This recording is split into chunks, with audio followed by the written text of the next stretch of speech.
Мигрантите кои доаѓаат од невоени подрачја шести ден протестираат на македонско-грчката граница и бараат да им се дозволи влез. По одбивањето на храна и помош денеска дел од нив протестираат со зашиени усти. Од пред неколку дена Македонија им дозволува влез само на мигрантите од Сирија, Ирак и Авганистан, откако земјите на балканската рута започнаа селекција, според која право на транзит имаат само оние кои доаѓаат од земји зафатени со воени конфликти.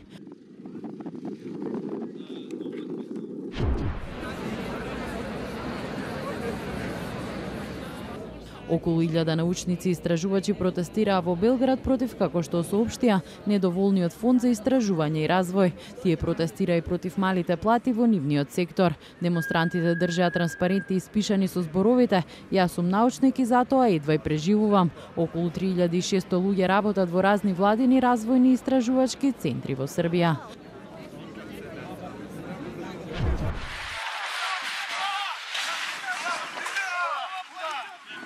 Неколку групи на кримски татари не им дозволија пристап на електричарите за да ги поправат далноводите кои го снабдуваат со електрична енергија полуостровот Крим. Околу 3/4 од населението на Крим и натаму е без електрична енергија, откако 4 далноводи беа уништени во украинскиот регион Керсон на северот од овој полуостров. И покрај тоа што Русија го анектира Крим во март минатата година, украинските власти го продолжија снабдувањето со енергија.